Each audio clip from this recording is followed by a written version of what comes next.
جب ایشل کی آواز پر رکا۔ ہمارا سامان تو نکال دو۔ ایشل کی بات اس کے تلووں پر لگی اور سر پر بجھی۔ اس سے پہلے وہ کوئی کرارا سا جواب دیتا جب مما نے ایشل کو ٹوکا۔ وہ کوئی ملازم نہیں ہے ایشل، سوچ سمجھ کر بولا کرو، کزن ہے تمہارا، کوئی نوکر نکال دے گا سامان۔ مما نے اسے ڈپٹا تو وہ کندھے اچکا گئی۔ جاہل لوگوں سے میرا کوئی تعلق نہیں ہے مما، ایشل نے سرد لہجے میں کہا تو تبریز اسے دیکھے بنا آگے بڑھ گیا۔ یہ لڑکی ان 3 گھنٹوں میں اپنا امیج تبریز جہانگیر کی نظر میں زیرو کر چکی تھی۔ وہ اس لڑکی کے نام کی نفرت خود میں محسوس کر سکتا تھا۔ وہ لوگ اندر آئے تو سب اچھے سے ملے۔ تبریز کی بہنیں اور زری سبھی وہاں موجود تھے، اور ایشل کو یہ سن کر حیرت ہوئی کہ تبریز کی ساری بہنوں کی شادی ہو چکی تھی۔ اس کی چھوٹی بہن جو 20 سال کی تھی وہ ایشل کے ساتھ کی تھی۔ اس کا ایک بیٹا تھا، زری جو 19 کی تھی، بس اس کی شادی ابھی نہیں ہوئی تھی۔ ایشل کو تو یہ سب دیکھ کر گھٹن سی ہوئی۔ آپ لوگوں کو شادی کا فوبیا ہے؟ ایشل نے زری سے پوچھا۔ زری جو کالج جاتی تھی ان سب میں پڑھی لکھی ہی تھی، اور کچھ پڑھے لکھے تو وہاں سبھی تھے، لیکن یہ بات ایشل نہیں جانتی تھی۔ نہیں ایسا تو نہیں ہے، زری نے پریشانی سے کہا، کیونکہ ایشل کے سوال پر وہ دونوں مرکز نگاہ بن گئی تھیں۔ تبریز نے گھور کر ایشل کو دیکھا۔ وہ صرف گھر آئے مہمان ہونے کی لاج رکھ رہا تھا۔ جاؤ زری، چائے بناؤ میرے لیے۔ تبریز کی بات نے نہ صرف زری کو چونکا دیا بلکہ چچی نے تو پریشانی سے پہلو بدلا۔ بیٹا، سارا بنا دیتی ہے، انہوں نے اپنی چھوٹی بیٹی کو کہا تو تبریز نے ہاتھ کے اشارے سے منع کر دیا۔ زری بنا دے گی۔ تبریز کی بات نے زری کو تو آسمانوں پر بٹھا دیا تھا۔ وہ جلدی سے اٹھی اور کچن کی طرف بڑھ گئی۔ اب ایشل اپنی بک بک کس کے آگے کرتی؟ اس نے بوریت سے سب کو دیکھا۔ تبریز کی بہنوں کے بچے ادھر سے ادھر کھیلتے پھر رہے تھے۔ اس نے کوفت سے آنکھیں گھمائیں۔ میرا روم کدھر ہے؟ مجھے اپنے روم میں جانا ہے، ایشل نے ڈیڈ سے پوچھا تو وہ دادا جان کے سامنے کچھ شرمندہ سے ہو گئے۔ ابھی تو آئے تھے، دادا سے ایک لفظ بات تک نہیں کی تھی زری نے۔ بیٹا، اتنی کیا جلدی ہے؟ ادھر آؤ، میرے پاس بیٹھو، دادا جان نے نرمی سے کہا اور اس کی طرف ہاتھ بڑھا دیا۔ گرینڈ پا، میں تھکی ہوئی ہوں، آپ ڈیڈ کے ساتھ انجوائے کریں، ایشل کے 2 ٹوک انداز نے وہاں بیٹھے لوگوں کو دیکھتے ہوئے کہا۔ ایشل، مما نے کچھ کہنا چاہا تو دادا نے خود ہی روک دیا اور ایشل سارا کے ساتھ اپنے کمرے کی جانب بڑھ گئی۔ تبریز نے غصے سے اس چلتی ہوئی قیامت کو دیکھا اور اٹھ کر ڈیرے پر چلا گیا۔ پیچھے زری رہ گئی جو بڑی چاہ سے اس کے لیے چائے بنا کر لائی تھی۔ یہ کیسی جگہ لے آئے ہیں ڈیڈ؟ نہ پراپر سگنل آتے ہیں، نہ ایڈونچر کرنے کے لیے کچھ ہے، نہ سکون ہے، ہر طرف بچے ہی بچے، کیا ہے یہ سب؟ ایشل نے جھنجھلا کر ڈیڈ کو کہا۔ ابھی وہ ان کے کمرے میں آئی تھی جہاں مما اور ڈیڈ کچھ بات کر رہے تھے۔ ایشل، کیا ہو گیا ہے؟ سب ٹھیک تو ہے؟ مما نے اسے نرمی سے کہا۔ کیا ٹھیک ہے؟ ارد گرد جاہل بستی رہتی ہے، بندہ بات بھی نہیں کر سکتا۔ ایشل نے منہ بنایا۔ بری بات ایشل، ڈگری لینا کوئی بڑی بات نہیں ہے، تعلیم شعور دیتی ہے جو ان لوگوں کے پاس ہے۔ کسی نے میٹرک کیا، کسی نے ایف اے، لیکن شعور ہے ان لوگوں کے پاس، اور وہی اصل تعلیم ہے۔ ڈیڈ نے اسے سمجھایا۔ او کم آن ڈیڈ، یہ سب فضول کی بات ہے، میں آکسفورڈ میں لاء پڑھ رہی ہوں، میرا کیا مقابلہ ان لوگوں سے؟ ایشل نے ناخنوں پر پھونک مارتے ہوئے کہا۔ خود سری اور تکبر اچھی بات نہیں ہے ایشل، ڈیڈ نے اب کے غصے سے کہا۔ مجھ میں تکبر ہے کیونکہ میرے پاس تکبر کرنے کو بہت کچھ ہے ڈیڈ۔ خیر یہ فضول بحث ہے، میں ذرا اور اس گاؤں کو ایکسپلور کرنے جا رہی ہوں، ایشل نے کہا اور تنفن کرتی نکل گئی۔ باہر ہی تبریز کھڑا تھا جس کا چہرہ بری طرح سرخ تھا، جیسے غصہ ضبط کر رہا ہو۔ وہ یہاں تایا جان سے کچھ بات کرنے آیا تھا، لیکن ایشل کی گوہر افشانی سن چکا تھا۔ ایشل نے اسے دیکھ کر برا سا منہ بنایا۔ اس سے پہلے تبریز کچھ کہتا کہ سارا وہاں آ گئی۔ بھائی، آپ مجھے چھوڑنے چل رہے ہیں نا؟ سارا نے پوچھا۔ تم کہاں جا رہی ہو؟ ایشل نے تبریز کے جواب دینے سے پہلے سوال کیا۔ وہ بھائی مجھے میرے گھر چھوڑنے جا رہے ہیں، سارا نے کہا۔ کیوں؟ تم خود نہیں جا سکتی؟ مجھے تو جہاں جانا ہو اکیلے جاتی ہوں، حیدر کبھی میرے ساتھ نہیں گیا، ایشل نے کہا۔ جبھی آئے دن امریکہ جیسے بڑے شہر میں خبر چھپتی ہے کہ کسی کا ریپ ہو گیا، کوئی کڈنیپ ہو گیا، وغیرہ وغیرہ۔ تبریز کا طنز بڑا جاندار تھا۔ ایشل کی روح تک بلبلا گئی۔ یہی آزادی جو امریکہ کی لڑکیاں انجوائے کرتی ہیں، پھر اپنی عزت گوا دیتی ہیں، اور ان کی معاشرے میں عزت 2 ٹکے کی بھی نہیں ہوتی۔ ایسا ہی ہے نا میڈم ایشل؟ تبریز نے طنزیہ مسکرا کر اس کے پرخچے اڑا دیے۔ جاہل لوگ ایسی ہی باتیں کرتے ہیں، ایشل نے جل کر کہا اور آگے بڑھ گئی۔ کالی جینز اور کالے ٹاپ میں بغیر دوپٹے کے وہ اپنا قیامت خیز حسن لیے باہر کی طرف بڑھی۔ تبریز نے سر جھٹکا۔ اسے بالکل اندازہ نہیں تھا وہ گاؤں گھومنے نکلی ہے۔ اسے لگا تھا یہی کہیں حویلی میں ہوگی، اس نے سارا کو چلنے کا کہا اور باہر نکل گیا۔ سارا کا گھر گاؤں کی دوسری سرحد پر تھا۔ اسے تقریباً 3 گھنٹے لگے تھے۔ وہ گھر لوٹا تو سب گھر والے لاؤنج میں جمع تھے۔ پریشانی چہروں پر عیاں تھی۔ تایا تو ادھر سے ادھر مارچ کر رہے تھے۔ دادا جان بھی کرسی پر بے چین تھے۔ تائی تو باقاعدہ رو رہی تھیں۔ کیا ہوا ہے؟ تبریز نے پوچھا۔ بیٹا وہ ایشل 3 گھنٹے پہلے حویلی سے نکلی تھی، گاؤں گھومنے گئی تھی، اب تک واپس نہیں آئی۔ تایا جان نے بے چینی سے کہا۔ اچھا ہے اکیلے ایڈونچر کا مزہ لے۔ دل میں سوچا اور سر جھٹکا۔ کسی ملازم کو کہہ دیں، وہ ڈھونڈ لے گا، تبریز نے کہا اور اوپر کی طرف بڑھا۔ تبریز جہانگیر؟ دادا جان کی پکار پر اسے رکنا پڑا۔ جی دادا جان۔ اس نے دادا کو دیکھا۔ سردار اتنا لاپرواہ نہیں ہوتا۔ جیسے انہوں نے اسے کچھ یاد کروایا تھا۔ دادا جان سردار بالکل لاپرواہ نہیں ہے، لیکن کچھ لوگوں کو بہت شوق ہوتا ہے ایڈونچر کرنے کا، تو محترمہ وہی کرنے گئی ہیں، ہم کہاں ڈھونڈیں گے اسے؟ تبریز کے لفظوں پر تایا تائی تو شرمندہ ہو گئے، جبکہ دادا جان نے اسے گھورا۔ زبان کی تیز ہے ایشل، اس کا مطلب یہ نہیں کہ اسے اس کے حال پر چھوڑ دیا جائے۔ اسے راستے نہیں پتہ، تم دیکھو اس معاملے کو۔ دادا جان کی وہ بات ٹال نہیں سکتا تھا۔ جب ہی تنفن کرتا حویلی سے نکل گیا، اس کے گارڈز اور حویلی کی باقی ملازم پہلے ہی اسے ڈھونڈ رہے تھے۔ وہ بھی گاڑی میں بیٹھا اور نکل گیا۔ اس کا رخ ندی کی طرف تھا۔ بائی چانس اس کی گاڑی اس طرف مڑی تھی۔ شام اتر رہی تھی، لوگ گھروں کو لوٹ رہے تھے۔ کچھ ہی دیر میں مغرب کی اذانیں ہو جاتی۔ اب اس کو شدید غصہ آ رہا تھا۔ اس وقت تک ان کے گھر کی عورت گھر سے باہر تھی۔ گاڑی تیزی سے سڑک پر دوڑ رہی تھی اور پھر مزید وقت گزر گیا لیکن وہ نہ ملی۔ اس نے گاڑی جنگل کے راستے پر ڈالی تو پاس ہی کچھ لوگ ٹولی کی صورت میں کھڑے نظر آئے۔ گھر پر لگے چھوٹے سے بلب کی روشنی میں منظر واضح تھا۔ اس نے یہی گاڑی روک لی۔ وہ اترا تو پیچھے اس کے گارڈ بھی اترے۔ وہ مجمع کی طرف بڑھا جب سامنے وہ زمین پر بیٹھی نظر آئی۔ لوگ اشتیاق سے اس مخلوق کو دیکھ رہے تھے جو اس وقت پاؤں پکڑے زمین پر بیٹھی رو رہی تھی۔ کیا ہو رہا ہے یہاں؟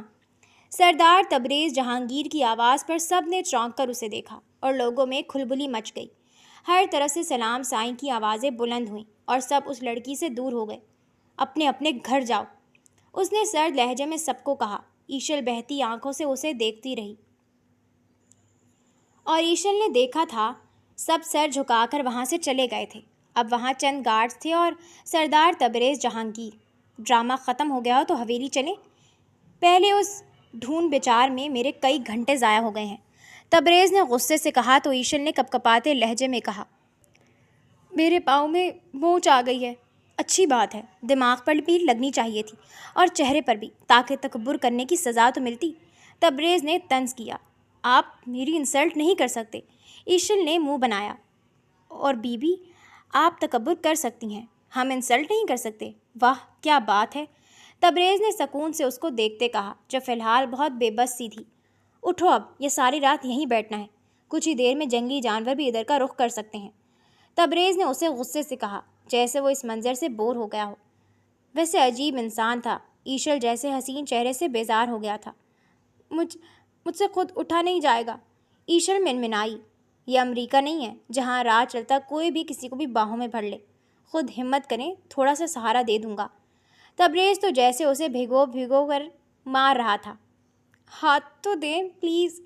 بہت کوشش کے بعد بھی جب ایشل نہ اٹھ سکی تو تبریز کی طرف بے بسی سے ہاتھ بڑھاتے مدھم لہجے میں کہا۔ تبریز نے غصے سے اسے دیکھا اور اس کا ہاتھ تھام کر ایک جھٹکے سے اسے کھڑا کیا۔ ایشل کی دلسوز چیخ نے ماحول کی خاموشی کو توڑا۔ اس کے پاؤں میں درد کی شدید لہریں اٹھی تھیں۔ امید ہے آپ کو ایڈونچر کا سکون مل گیا ہوگا، دوبارہ ایسا کرنے سے پہلے 100 بار سوچیں گی۔ گاڑی میں اسے بٹھاتے وہ سرد لہجے میں بولا۔ ایشل نے جواب نہ دیا، بس سر جھکائے بیٹھی رہی۔ واپسی کا ایک لمبا سفر شروع ہوا۔ گاڑی میں مکمل خاموشی تھی۔ بس کچھ دیر بعد ایشل کی سسکی گونج جاتی۔ اس خاموشی کو جوزف کی کال نے توڑا۔ ایشل نے پینٹ کی جیب سے موبائل نکالا۔ جوزف کی کال دیکھ کر اس نے جلدی سے کال ریسیو کی۔ تبریز نے بے توجہی سے اسے دیکھا اور سامنے دیکھنے لگا۔ Joseph, I am in pain, ایشل نے سسک کر کہا۔ اب اتنی انگریزی تو تبریز کو سمجھ آتی ہی تھی۔ آئی نیڈ یو، ایشل نے پھر سسک کر کہا۔ دوسری طرف کوئی شاید بہت بے چین تھا۔ آئی لو یو ٹو، ایشل نے مدھم لہجے میں کہا۔ روتے ہوئے اچانک اس کے چہرے کے رنگ بدلے تھے اور اس سے زیادہ تبریز برداشت نہیں کر سکتا تھا۔ جب بھی اس کے کان سے موبائل کھینچ کر بند کیا اور ڈیش بورڈ پر ڈال دیا۔ یہ کیا بدتمیزی ہے؟ ایشل نے ہونک ہو کر پوچھا۔ اس سے زیادہ بغیرتی میں برداشت نہیں کر سکتا، تبریز نے غرا کر کہا۔ اس گاڑی میں سفر کرنا ہے تو منہ بند کر کے بیٹھو، یہ معشوقی اپنے ملک جا کر لڑانا۔ وہ تیز دھاڑا تھا اور ایشل اپنی جگہ کانپ ہی گئی۔ باقی کا سفر خاموشی سے کٹا۔ جوزف کی بار بار کالز آ رہی تھیں لیکن ایشل نے ریسیو نہ کی، موبائل پینٹ میں رکھ لیا۔ سب ڈائننگ ٹیبل پر موجود تھے، رات کا کھانا کھا رہے تھے۔ ایشل کی چوٹ اب بہتر تھی۔ وہ 3 دن بعد کھانے کی ٹیبل پر آئی تھی۔ سب باتوں میں مصروف تھے، جبھی تبریز کا ذکر تایا جان نے چھیڑ دیا۔ جوان، شادی کا کیا ارادہ ہے؟ تایا جان تو دل و جان سے اس پر فدا تھے۔ یہ تو اماں ابا اور دادا کا کام ہے، تبریز نے سکون سے جواب دیا۔ تم نے بہت اچھی تربیت کی ہے جہانگیر اپنے بچوں کی، تایا جان نے جہانگیر صاحب کو کہا۔ یہ تو ہے، میرا تبریز بہت اچھا بچہ ہے، سردار ہے اس گاؤں کا، ایسے شاندار فیصلے کرتا ہے کہ بڑے بڑے جج بھی نہ کر سکیں۔ اس کے لیے تو دلہن میں لاؤں گا۔ دادا جان کی بات پر چچی نے جلدی سے کہا۔ بھائی صاحب، آپ اور بھابھی اپنا قیام بڑھا لیں، تبریز کی شادی اٹینڈ کر کے جائیے گا، میں نے 1-2 جگہ بات چلائی ہوئی ہے۔ کیوں ابا جان؟ امی نے دادا جان کو دیکھتے مسکرا کر کہا۔ چچی جان، اتنی جلدی لڑکی نہیں ملنے والی، تبریز اچھا خاصا جاہل ہے، رشتے میں تو خاصی مشکل ہوگی۔ ایشل نے تبریز سے سارے اگلے پچھلے بدلے ایک ساتھ لیے۔ تبریز نے غصے سے اسے دیکھا۔ اس سے پہلے کوئی کچھ کہتا وہ پلیٹ سائڈ میں کرتا وہاں سے اٹھ کر چلا گیا۔ سب خاموشی سے ایشل کو دیکھ رہے تھے۔ دادا جان نے ماحول کے تناؤ کو کم کرنے کے لیے جلدی سے کہا۔ ہاں بھائی، ہماری بہو اس کام پر لگی ہوئی ہے، انشاءاللہ جلد خوشخبری ملے گی، دادا جان نے کھانا کھاتے مسکرا کر کہا، اور اس خبر نے تایا جان کو اداس کر دیا۔ اور پھر اسی رات انہوں نے چپکے سے دادا جان سے ایشل اور تبریز کی بات کی تھی۔ ایک لمحے کو تو دادا جان پریشان ہو گئے، لیکن تایا نے انہیں کنونس کر ہی لیا۔ امریکہ کا ماحول اچھا نہیں ہے ابا جان، مسلمان انگریزوں سے شادی کر رہے ہیں، میں ایشل کو ان سب سے بچانا چاہتا ہوں، پلیز میری بیٹی کو اس تباہی سے بچا لیں۔ تایا جان کی بات پر دادا جان نے حامی بھر لی۔ اور پھر اگلی صبح بڑی عجیب تھی، دادا جان بستر سے ہی نہ اٹھے، ان کی طبیعت کافی خراب تھی۔ دونوں بیٹے ان کے سامنے بیٹھے تھے، تبریز بھی وہیں موجود تھا۔ میں چاہتا ہوں تبریز اور ایشل کا نکاح ہو جائے۔ اس خبر نے جہانگیر اور تبریز پر بم پھوڑا تھا۔ لیکن ابا جان، ایشل کیسے یہاں ایڈجسٹ کرے گی؟ جہانگیر صاحب نے بیٹے کے تیور دیکھتے جلدی سے کہا، کہیں وہ خود ہی انکار نہ کر دے۔ وہ ایڈجسٹ کر لے گی، مجھے اس ابا جان کی اس رشتے پر اعتراض نہیں، اگر تم اسے قبول کرو۔ تایا جان کی بات پر تبریز نے حیرت سے انہیں دیکھا کہ کیسے وہ اپنی بیٹی کو یہاں بیانے پر راضی ہیں۔ نہیں، مجھے بھلا کیوں اعتراض ہوگا؟ جہانگیر صاحب نے تبریز کو دیکھتے کہا، اور تبریز نے دادا جان کو دیکھا جن کی آنکھوں میں التجا تھی۔ وہ خاموشی سے باہر نکل گیا۔ یہ کیا عذاب ہے؟ ایشل جیسی لائف پارٹنر تو اس نے خواب میں بھی نہ دیکھی تھی۔ وہ غصے سے حویلی سے ہی نکل رہا تھا جب اس کی نظر ایشل پر پڑی، جو حویلی کے سامنے موجود روڈ پر واک کر رہی تھی اور کسی سے مسکرا کر فون پر باتیں کر رہی تھی۔ اس لڑکی کے عاشق کا وہ اچھے سے جان چکا تھا، اور پھر بھی اس کا باپ تبریز سے رشتہ کرنا چاہتا تھا۔ اس نے غصے سے ایشل کو گھورا اور اس کی طرف بڑھا، موبائل چھین کر بند کر دیا۔ اندر دفع ہو جاؤ، اس سے پہلے میں تمہاری ٹانگیں توڑ دوں، تبریز نے نفرت سے کہا۔ ارد گرد کھڑے گارڈز اس کے آتے ہی نظروں کا رخ پھیر چکے تھے، ورنہ سب اس حسن کے نظارے کو انجوائے کر رہے تھے۔ کیا بدتمیزی ہے یہ تبریز جہانگیر، ایشل نے بھی غصے سے کہا اور اس کے ہاتھ سے اپنا موبائل چھینا۔ میری ملکیت بن رہی ہو تو دماغ کے فتور کو ختم کر دو، ورنہ مجھے عورت کے کسبل اچھے سے نکالنے آتے ہیں۔ اب اندر چلی جاؤ، ورنہ یہی وہ تماشا ہوگا کہ یاد کرو گی۔ تبریز کے لہجے کی پھنکار اور سرخ آنکھیں دیکھ ایشل وہاں سے تنفن کرتی اندر چلی گئی، اور جو خبر اسے ملی اس نے اس کی جان ہی تو نکال دی۔ نہ جانے سب کیسے مان گئے تھے۔ چچی کا منہ بنا ہوا تھا، لیکن دادا کے حکم کے آگے وہ بھی نہ بولی تھی۔ ہاں، دل میں ضرور سوچا تھا زری ہی بہتر تھی اس انگریز منحوس سے تو۔ اور پھر ایشل نے بھوک ہڑتال شروع کر دی۔ اس نے حویلی میں پورا اپنا احتجاج ریکارڈ کرا دیا۔ اس وقت بھی اس کے زور زور سے بولنے کی آوازیں نیچے تک آ رہی تھیں۔ تایا تائی اسی کے کمرے میں اسے منا رہے تھے۔ اس جمعے نکاح جو طے تھا، یہ آپ نے اچھا نہیں کیا ابا جان، میرا تبریز اب ایسی لڑکی کے ساتھ زندگی گزارے گا۔ امی کی بات پر دادا جان نے جہانگیر کو دیکھا۔ اب فیصلہ ہو چکا ہے تو تم خاموش رہو، اور ابا جان کے فیصلے پر کوئی سوال نہیں ہوگا۔ جہانگیر صاحب نے انہیں گھورا تو وہ رونے لگی۔ میں تو اپنے تبریز کے لیے چاند سی لڑکی ڈھونڈ رہی تھی۔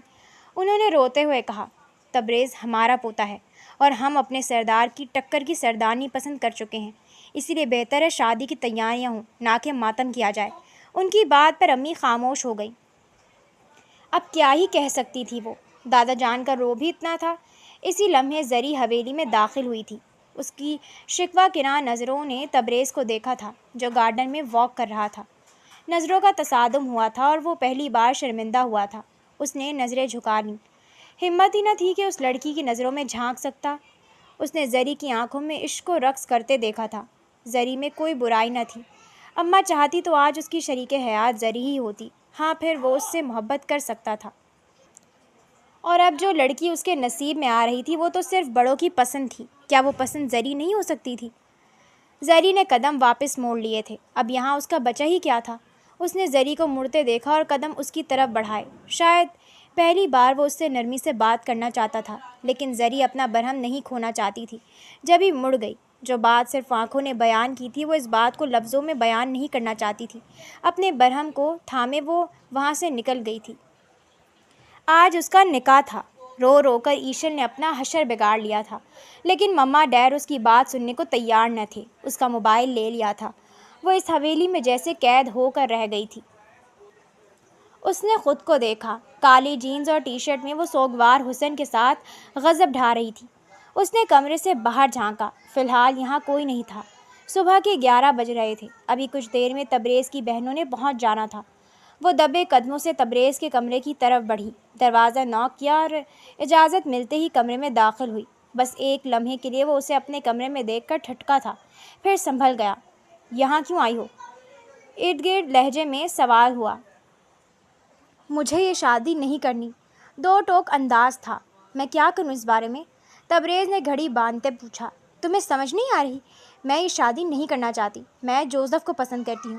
مجھے یہاں سے واپس جانا ہے۔ تم سردار ہو، فیصلہ کرو میرا۔ ایشل نے اپنا غصہ ضبط کرتے ہوئے کہا۔ فیصلہ دادا جان کر چکے ہیں، تم چاہو یا نہ چاہو، نکاح تو ہوگا۔ تبریز نے اسے دیکھتے دو ٹوک کہا۔ جاہل انسان، دادا کو بیچ میں کیوں لا رہے ہو؟ یوں کہو مجھے دیکھ کر نیت خراب ہو گئی ہے تمہاری، اب شادی سے انکار نہیں کرنا چاہتے، ایشل نے نفرت سے کہا۔ تبریز نے غصے سے مٹھیاں بھینچی۔ اگر تمہیں ایسا لگتا ہے تو ایسا ہی صحیح، سمجھو نیت خراب ہو گئی ہے۔ تم جیسی دو ٹکے کی لڑکی پر جس کا کوئی کردار نہیں، جس کے باپ کو ڈر ہے وہ کسی انگریز کے ساتھ منہ کالا نہ کر لے، اسی لیے زبردستی تھار میں رکھ کر اپنی بیٹی مجھے ہی پیش کر رہا ہے۔ تبریز کی دھاڑ پر ایشل اپنی جگہ کام گئی۔ پرسوں ہی تو تبریز نے تایا اور دادا جان کی باتیں سن لی تھی۔ بکواس ہے یہ، ڈیڈ ایسا نہیں کر سکتے، ایشل بڑبڑائی۔ ایسا ہی ہے میڈم، اب دفع ہو جائے یہاں سے۔ تم میں تہذیب نہیں ہے، لیکن مجھ میں ہے کہ نکاح سے پہلے تم میرے کمرے میں نہیں آ سکتی۔ حرام ہو تم، فی الحال مجھ پر۔ تبریز نے پرفیوم اٹھاتے اسے یہاں سے جانے کا کہا اور اپنے اوپر پرفیوم کرنے لگا۔ ایشل نے نم نگاہوں سے اسے دیکھا اور وہاں سے بھاگ گئی۔ اب نیچے ایک نیا محاذ کھل گیا تھا۔ ایشل حویلی چھوڑ کر جانا چاہتی تھی۔ یہ سب تایا کا درد سر تھا کہ وہ ایشل کو کیسے قابو کرتے، اسی لیے تبریز وہاں سے ڈیرے پر چلا گیا۔ وہ یہیں رہ کر اپنا موڈ مزید خراب نہیں کرنا چاہتا تھا۔ اور بالآخر نکاح ہو گیا۔ ہر طرف خوشی کا سما تھا، لیکن ایشل کمرے سے باہر نہیں نکلی تھی۔ نہ جانے کس دھمکی پر اس نے نکاح نامے پر سائن کیے تھے۔ تبریز نہیں جانتا تھا، نہ ہی اسے کوئی انٹرسٹ تھا۔ وہ نکاح کے بعد حویلی میں داخل ہوا۔ یہ رسم تھی کہ دولہا دلہن کو ساتھ بٹھایا جاتا، لیکن یہی تو دلہن جڑ سے غائب تھی۔ تبریز نے مٹھیاں بھینچی اور ایک نظر زری سے ملی، اداس آنکھیں جو چیخ چیخ کر شکوہ کر رہی تھیں، اور تبریز کے دل نے پہلی بار کہا تھا، کاش ایشل کی جگہ زری ہوتی۔ زری نے ہی نگاہوں کا زاویہ بدلا تھا۔ وہ مزید دل کے ہاتھوں مجبور نہیں ہونا چاہتی تھی، اور ابھی کچھ ہی دیر گزری تھی کہ تایا جان نے دادا جان کو آج ہی رخصتی کا کہہ دیا تھا۔ ایشل کے جو حالات تھے، بہتر تھا تبریز خود ہی سب سنبھال لے۔ اس نے نخوت سے سر جھٹکا۔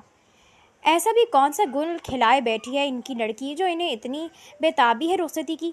اور دادا نے بھی ہاں بھر دی۔ اس طرح ایشل محترمہ تبریز کی بہنوں کے جھرمٹ میں اس کے کمرے میں پہنچ گئیں۔ تبریز کی بہنیں بھی خاموش تھیں۔ کچھ بھی تو روایتی نہ تھا۔ سب کو کہا گیا تھا دلہن کا دیدار ولیمے پر ہوگا۔ چچی الگ تپی تپی پھر رہی تھی۔ سب نے کھانا کھایا اور آہستہ آہستہ سب لوگ چلے گئے۔ رات کے 12 بج رہے تھے جب تبریز اپنے کمرے کی طرف بڑھا۔ نہ اس کی بہنیں کسی شوق رسم کے لیے کھڑی ہوئیں، نہ ہی کوئی اور رسمیں ہوئیں۔ ایسا لگا جیسے کوئی بوجھ ٹل گیا ہو۔ وہ سرد سانس کھینچتا کمرے میں داخل ہوا جو فوراً سجوایا گیا تھا، لیکن اس کی پاگل بیوی سب کچھ تباہ کیے زمین پر بیٹھی تھی۔ اس کی جولری کمرے میں بکھری پڑی تھی۔ یہ اس کی خاندانی جولری تھی جو اس لڑکی کی نظر میں 2 کوڑی کی تھی۔ دوپٹہ ایک طرف پڑھا ماتم کر رہا تھا اور بال کمر پر جھول رہے تھے۔ وہ گھٹنوں پر سر رکھے رونے میں مشغول تھی۔ تبریز نے دروازہ بند کیا اور ایشر نے سر اٹھا کر اسے دیکھا اور نفرت سے منہ موڑ لیا۔ اور اب کہاں تبریز ان نخروں کو برداشت کرتا؟ یہ لڑکی تو اب اس کی ملکیت تھی، اس کی جاگیر۔ یہ ناز نخرہ اس کمرے کے باہر تک تھا۔ یہاں تم میری ملکیت ہو، میری بیوی۔ میں تمہاری آنکھ کا ٹیڑھا زاویہ برداشت نہیں کروں گا۔ مجھے جانور بننے پر مجبور مت کرنا۔ یہی تمہارے حق میں بہتر ہے کہ اٹھو اور یہ سب سمیٹو۔ تبریز کی بات پر ایشا نے نخوت سے سر جھٹکا، جیسے اس کی بات ہی جھٹک دی ہو، اور بس تبریز اس کے سر پر پہنچ گیا۔ بہت اکڑ ہے نا تم میں، پہلے یہی نکالتا ہوں۔ تبریز اس پر جھپٹا تھا اور کسی بے جان شے کی طرح اسے بیڈ پر پٹخ دیا، اور بس کمرے میں تبریز جہانگیر کی حکومت کا بول رہا تھا۔ ایشل صوفے پر بیٹھی تھی، یہاں کے روایتی لباس میں۔ اس کی وارڈروب میں سارے کپڑے مشرقی تھے۔ ابھی کچھ دیر پہلے تبریز نے خود اسے ڈارک بلو کلر کا کامدار کرتا پاجامہ نکال کر دیا تھا کہ وہ یہ پہنے، اور پھر خود فریش ہونے چلا گیا۔ کمرہ بھی ایشل سے زبردستی صاف کروایا تھا۔ جو روتے سسکتے اس نے صاف کیا تھا۔ اس کی اکڑ، تیزی اور زبان درازی تو رات یہی اسی کمرے میں کھو گئی تھی۔ اس کا کانفیڈنس اس سردار نے چٹکیوں میں توڑا تھا۔ وہ انہی سوچوں میں گم تھی جب سفید سوٹ میں تبریز فریش سا باہر آیا۔ اس نے شیشے میں ایشل کا سوگوار حسن دیکھا۔ وہ بال بنانے لگا، لیکن ایشل نے آنکھ اٹھا کر بھی اسے نہ دیکھا۔ اٹھو، چوڑیاں پہنو اور ذرا میک اپ کرو۔ تبریز کی بات پر ایشل نے اسے دیکھا اور اٹھ گئی۔ واہ، تم تو ایک رات کی مار تھی، خام خواہ شور ڈالا ہوا تھا۔ تبریز نے جیسے اس کا مذاق اڑایا۔ ایشل خاموش رہی۔ اس کے حکم کے مطابق چوڑیاں پہنی، تھوڑا سا میک اپ کیا اور شیشے کے آگے سے ہٹ گئی۔ تبریز صوفے پر بیٹھا اسے ہی دیکھ رہا تھا۔ تبریز نے نظر بھر کر اس حسن کے مجسمے کو دیکھا جو اب مکمل اسی کی تھی۔ ادھر آؤ، مدھم مگر بھاری لہجے میں اسے پکارا۔ وہ بے جان قدموں سے اس کی طرف بڑھی۔ تبریز نے ہاتھ بڑھا کر اسے پاس بٹھا لیا، پھر ساتھ دراز سے ایک کیس نکالا۔ یہ تمہارے لیے۔ اس نے ٹی کے نام کی بھاری چین اور پینڈنٹ اسے دیا۔ ٹی کا سٹائل قابل رشک تھا۔ نیچے سب منہ دکھائے کا پوچھیں گے تو یہ گلے میں ڈال لو، تبریز نے اسے دیکھتے کہا۔ وہ نظریں جھکائے بیٹھی تھی۔ جولری کیس ان دونوں کے بیچ رکھا تھا۔ نہ ایشل نے اٹھایا نہ دیکھا۔ چلو میں خود پہنا دیتا ہوں، تبریز نے سرسراتے لہجے میں کہا۔ ایشل نے اب بھی نظریں نہ اٹھائیں اور تبریز نے اٹھ کر اس کے بال ایک طرف کیے۔ اپنے دیے نشانات اس کی گردن پر دیکھ بس ایک لمحے کو وہ شرمندہ ہوا، پھر اس کی گردن میں اپنے نام کی زنجیر ڈال دی۔ ایشل سر جھکائے بیٹھی رہی۔ چلو نیچے چلتے ہیں، تبریز نے کہا تو وہ اس کے ساتھ ہو گئی۔ دونوں ساتھ ساتھ نیچے اترے تھے۔ ایشل نے تبریز کے کہنے پر دوپٹہ سر پر لیا تھا جو اس سے سنبھالا نہیں جا رہا تھا۔ آج تک لیا ہی نہیں تھا تو اب کیسے لیتی؟ وہ اسی جھنجھٹ میں الجھی تھی، اسی لیے کسی کو بھی سلام کیے بغیر کرسی پر بیٹھ گئی۔ چچی نے بڑی تیکھی نظروں سے اسے دیکھا اور ایشل بس اپنے دوپٹے کو سنبھالنے کی کوشش میں مصروف رہی۔ اس نے ٹیبل پر موجود کسی انسان پر توجہ نہ دی۔ ایشل، مما نے اسے پکارا، لیکن اس نے آنکھ اٹھا کر بھی انہیں نہ دیکھا۔ اس سے زیادہ وہ فرمانبرداری نہیں شو کر سکتی تھی۔ اس نے ناشتہ شروع کیا بغیر دیکھے کہ کوئی اور کھا بھی رہا ہے یا نہیں۔ تبریز اسے دیکھ کر رہ گیا۔ وہ کسی روبوٹ کی طرح ہی بیہیو کر رہی تھی۔ ایشل، چندا ادھر آؤ، مجھے تمہیں کچھ دینا ہے۔ دادا جان کی بات پر ایشل نے نظر اٹھائی اور کیا تھا ان نظروں میں؟ غصہ، جنون، لیکن وہ کسی ٹھہری ہوئی جھیل کی طرح ساکت تھی۔ وہ اپنی کرسی سے اٹھی اور دادا جان کے پاس کھڑی ہو گئی۔ دادا جان نے اسے کنگن گفٹ کیے تھے۔ وہ انہیں تھامتے واپسی کے لیے مڑ گئی۔ سب خاموشی سے اسے دیکھتے رہ گئے۔ سنبھل جائے گی، وقت لگے گا۔ دادا جان نے ایشل کو دیکھا جو سیڑھیاں چڑھ رہی تھی۔ سب ناشتہ دوبارہ کرنے لگے۔ ایشل نے کمرے میں آ کر ان کنگنوں کو دیکھا اور پھر شیشے میں اپنے حلیے کو۔ غصے کی شدت سے وہ کانپ رہی تھی، لیکن اب کیا ہی ہو سکتا تھا؟ اس نے نوچ کر اپنے اوپر سے دوپٹہ کھینچا اور ایک طرف پھینک دیا، پھر اپنے گلے میں تبریز کے نام کی چین نوچ کر اتاری۔ وہ اپنے وجود سے ہر چیز ایسے نوچ رہی تھی جیسے تبریز کا لمس مٹانا چاہتی ہو، اور پھر سر پکڑ کر بیٹھ گئی اور سسک سسک کر رو دی۔ یہ کیا ہوا تھا اس کے ساتھ؟ وہ تو انسانی حقوق کی علمبردار بنتی تھی، وہ تو لا کر رہی تھی، لوگوں کے حقوق کا تحفظ کرنا اس کا شوق تھا۔ لیکن اس کے ساتھ کیا ہوا تھا؟ وہ تو اپنے حقوق کی حفاظت نہیں کر پائی تھی، کسی اور کی جنگ کیسے جیتتی؟ اسے اپنے ماں باپ سے نفرت محسوس ہو رہی تھی، اور نفرت تو اس وقت وہ تبریز کے ساتھ ساتھ پوری حویلی سے محسوس کر رہی تھی۔ لیکن وہ بہت بے بس تھی۔ ڈیڈ نے اس کا پاسپورٹ چھین لیا تھا، اس کے کریڈٹ کارڈز، سب کچھ ڈیڈ نے لے لیا تھا، یہاں تک کہ انہوں نے دھمکی دی تھی کہ وہ اسے ہمیشہ کے لیے چھوڑ دیں گے، کبھی اس کی شکل نہیں دیکھیں گے۔ اور بھی بہت سی باتیں تھیں جو ڈیڈ نے اسے کہی تھیں، اپنی کنپٹی پر بندوق رکھ کر تو اس سے نکاح نامے پر سائن کروائے تھے۔ اب کہاں کرتی وہ ان سے محبت؟ سب کچھ لمحوں میں ختم ہوا تھا۔ وہ زمین پر بیٹھی رو رہی تھی جب تبریز کمرے میں آیا۔ کیا بدتمیزی کی ہے تم نے نیچے؟ اس نے اسے لٹا پٹا بیٹھا دیکھ سوال کیا۔ اس لڑکی کی آنکھیں اسے ڈسٹرب کر رہی تھیں۔ کیوں وہ منہ سے کچھ بول نہیں رہی تھی؟ اس کی زبان تو بہت تیز تھی۔ اب یہ کیا ڈرامہ لگا رہی تھی وہ؟ سوری، یہ وہ لفظ تھا جو کل سے اب تک ایشل نے بولا تھا، بس ایک لفظ، سوری، اور ایشل کہہ دے۔ یہ بیچاری کا ڈھونگ کرنا بند کرو۔ کوئی ظلم نہیں ہوا تمہارے ساتھ، سب کی شادیاں ہوتی ہیں، تمہاری بھی ہو گئی۔ ہاں، اگر جوزف یاد آ رہا ہے تو اور بات ہے۔ تبریز کے طنز پر ایشل نے ایک نظر اسے دیکھا، آنکھوں میں بڑی تیزی سے نمی جمی ہوئی تھی۔ وہ اٹھی اور واش روم کی طرف بڑھ گئی، پیچھے تبریز غصے سے کمرے سے نکل گیا۔